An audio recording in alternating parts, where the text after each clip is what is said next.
महाराज की जय हो। गोकुल से आपके लिए समाचार है महाराज।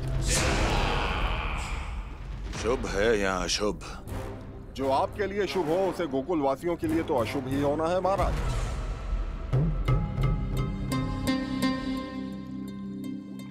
तो शीघ्र बोलो दुर्जन, शुभ कार्य में देर करना अशुभ होता है।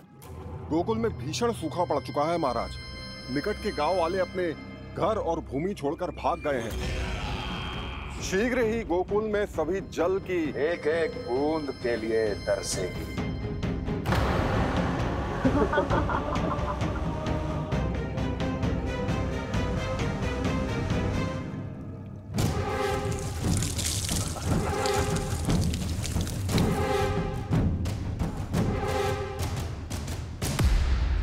तुम दोनों मुख क्या देख रहे हो मेरा? स्नान कराओ हमें। पहचाने दो सारे जल को।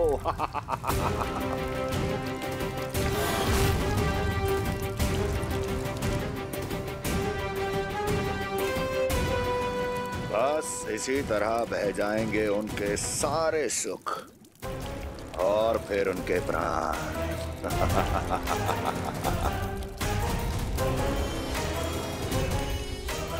और जल लाओ।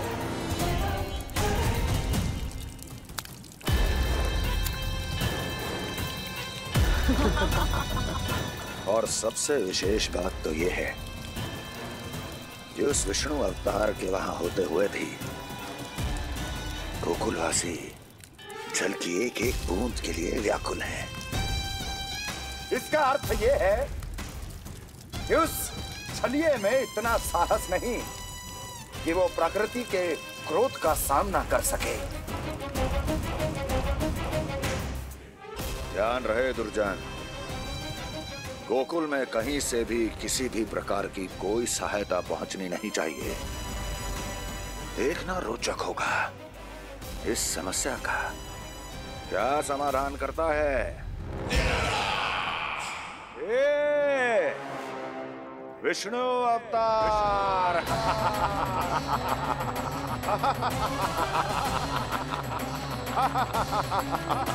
चल डालो, चल डालो।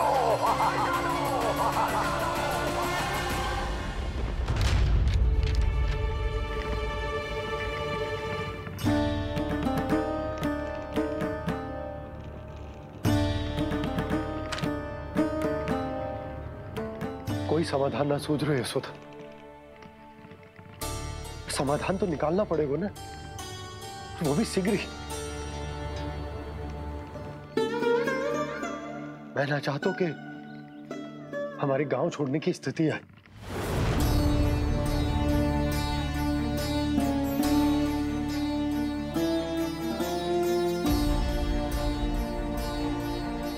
आप चिंता मत ही करो जी, मुझे पूरा विश्वास है श्री नारायण हमारा मार्गदर्शन अवश्य करेंगे। वो हमसे हमारे जड़, हमारी मिट्टी न छुड़वाएंगे।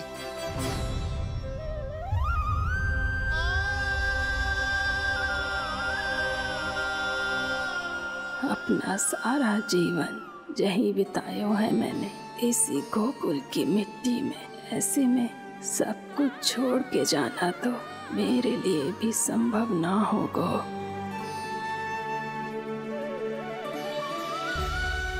मैया, बाबा और अन्य गांव वालों का जुड़ाव बहुत अधिक है यहाँ से। ऐसे तो इन सब के पास और गैया के पास भी भोजन के लिए कुछ बचेगा ही नहीं। तब तो आपको शीघ्र ही कुछ करना होगा प्रभु।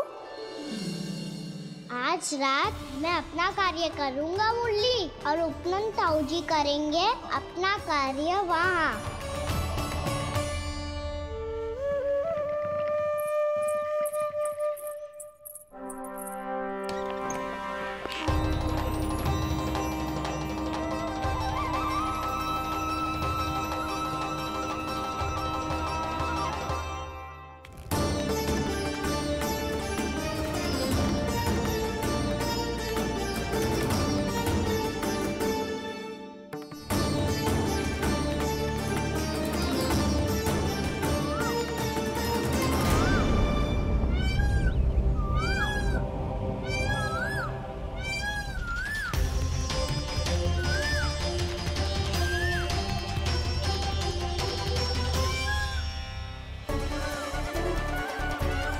यही तो चाहिए था हमें।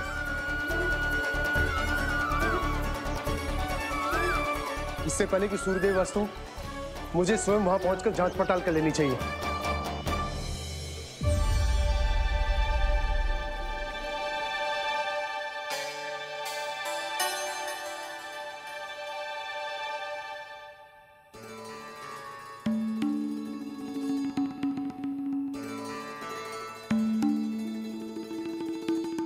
केवल कुंडी ना, गांव के कुओं में भी जलस्तर नीचे उतर गया है। सारे कुंडों, कुओं और जलाशयों की यही दशा है नंदराज। मैं कहाँ से लाती भाभी? लाल फूलों के पौधे बचे ही नहीं, सारे के सारे सूख गए। कुछ भी करना पड़ेगा, कैसे भी करना पड़ेगा नंदराज। कम खा लेंगे, कम पी लेंगे, बस गांव ना छोड़ना पड़ेगा।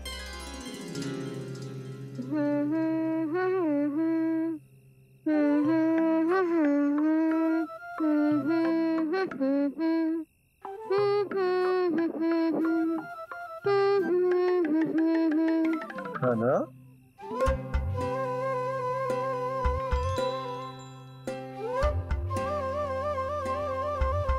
कान्हा जी,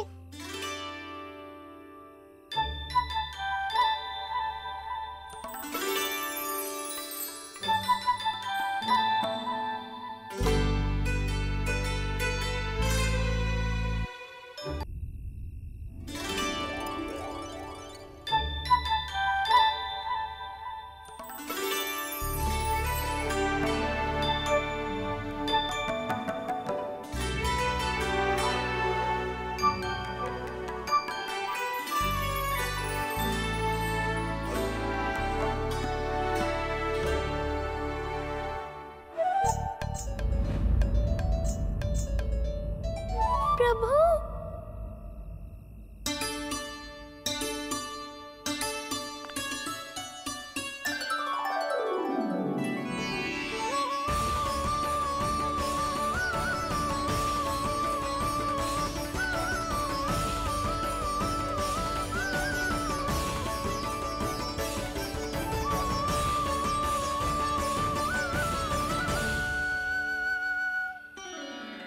बताइए तो सही, क्या करने वाले हैं आप?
रुक अभी लाई।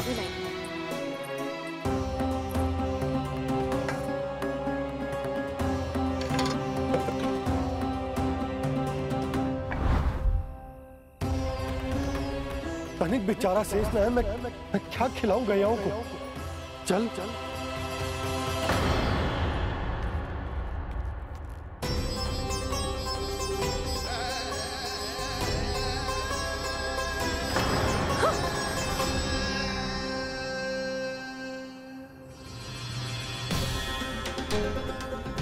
आपने बुरा स्वप्न देखो क्या?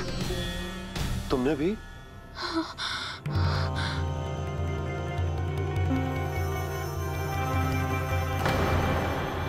काना कहाँ चला वो?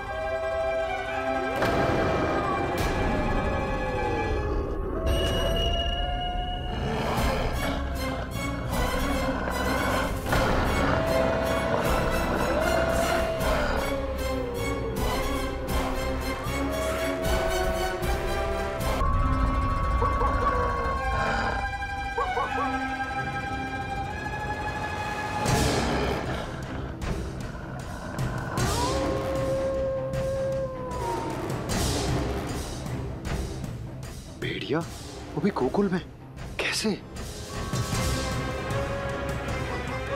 कहीं भेड़िए की आवाज सुनकर वो बाहर तो ना चला गया? जी आप क्या कह रहे हो? कान्हा, कान्हा, कान्हा, कान्हा, कान्हा। पूर्णा मौसी, कान्हा को देखो है क्या?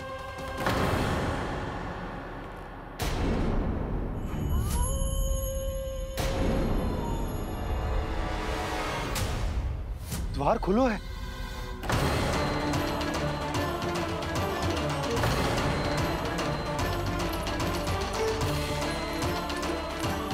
कान्हा, कान्हा। कछु ना होगा हमारे कान्हा को।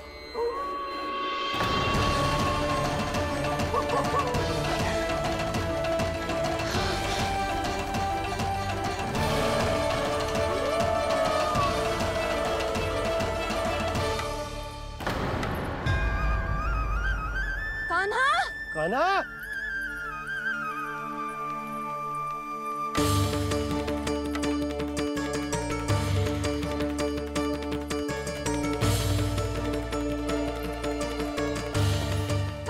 कान्हा, कान्हा, कान्हा। ठीक है ना? हाँ? क्या कर रहे हो तू यहाँ?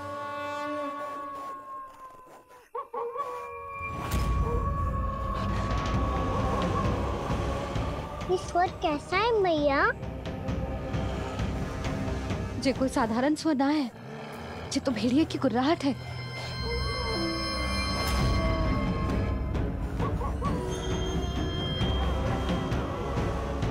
भेड़िया ना, भेड़ियों की लगता है पूरो को पूरो झुंड गांव में घुसा है। शीघ्र घर चलो जी, मुझे बहुत भय लग रहा है। और भोला बंसी को कहो द्वार के आगे पहरे के लिए आ जाए। अब चलो भी, आप क्या देख रहे हो? हमारी तो रक्षा हो जाएगी यशोदा, पर इन गांव वालों का क्या? उनकी रक्षा कौन करेगा? पहले यहाँ से चलो।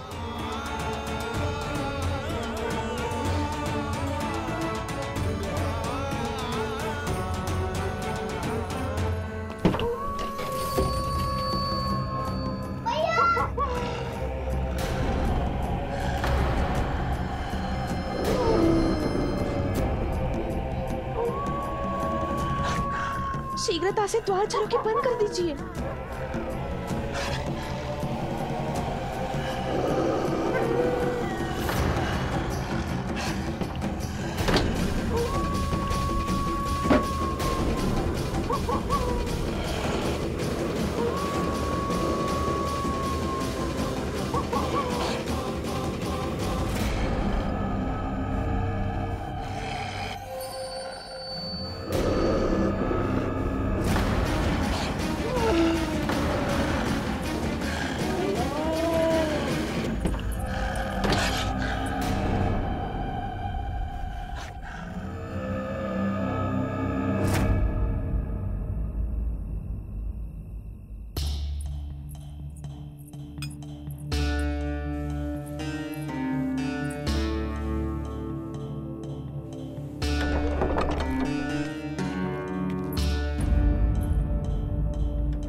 नंदराज, हमारे गांव में भेड़िए? और ये अचानक यहाँ कैसे आ गए? अब तो जीवन पे भी संकट आ गो है नंदराज। आप सब चिंता मत करो, हम शीघ्र ही इस समस्या का कोई समाधान अवश्य ढूंढ लेंगे। सुलक्षणा, चिंता मत करो, लो जल लो।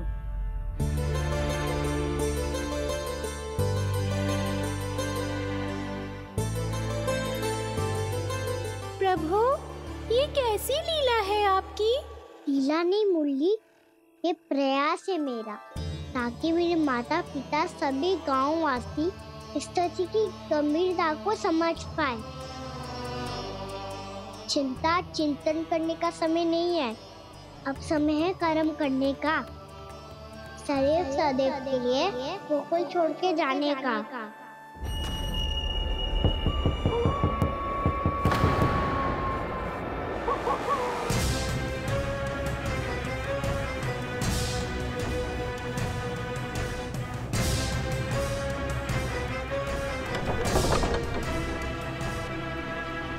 उपनंद भैया, घर के द्वार बाहर से बंद थे नंदराज, वो जहां भी गए वहां से लौट के ना आए हो अभी तक।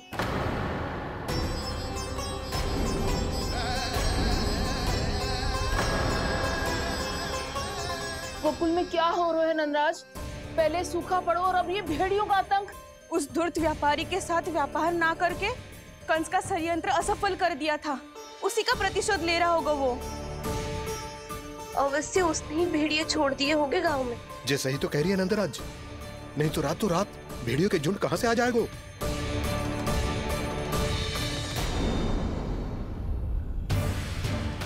महाराज कंस की क्रूरता के बारे में हम सब जानते हैं, और मुझे लगता है कि इस बार इस संकट का कारण महाराज कंस ना है, बल्कि सूखा है।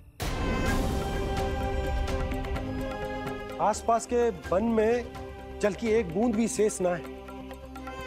पास के गांव के जलाशयों का जल कब का सूख चुका है।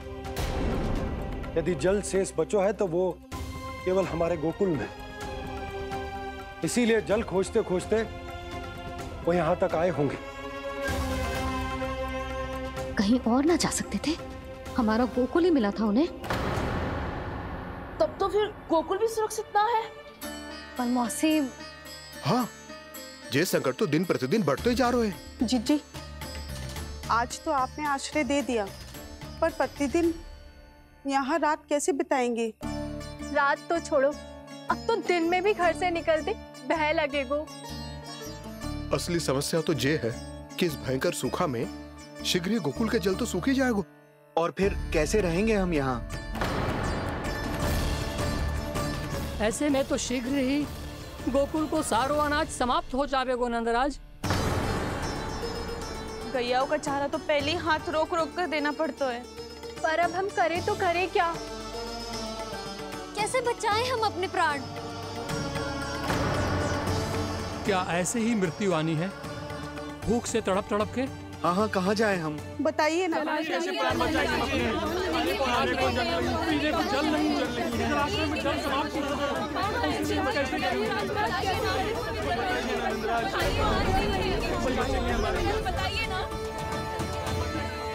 शीघ्र ही आपको एक बड़ा निर्णय लेना होगा।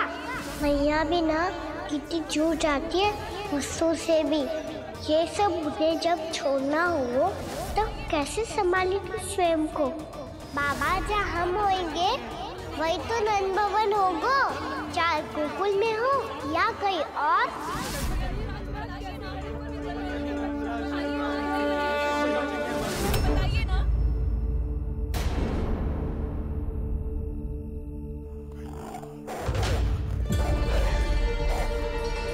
ये भेड़ियों की घुर्राहट सुन रहे हो आप लोग?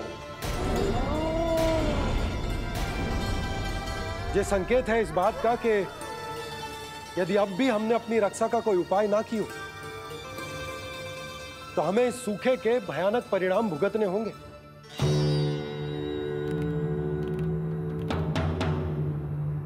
श्री नारायण का धन्यवाद जो भेड़ियों के माध्यम से हमें सावधान कर दिया। पर अब और कोई चारा ना है। हमें अपना घर, अपना सब कुछ, अपनो गोकुल छोड़कर जानो पड़े। अपनो गोकुल छोड़कर जानो पड़े।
पर नंदराज, यदि हमने अपने आप को, अपने परिवार को समझा बुझाकर गोकुल छोड़ने के लिए तैयार कर भी लियो, परंतु हम जाएंगे कहां? हाँ नंदराज, हम अपनी घर गृहस्थी, अपने बालक, अपनी गैया लेके कहां भटकेंगे? कहीं ना कहीं तो बस तो पड़ोगा ना हमें, पर हम जाएंगे कहां? हाँ नंद भैया, हम कहाँ जाएंगे? इसका उत्तर तो मेरे पास भी ना है कि अब कहां जाएं हम।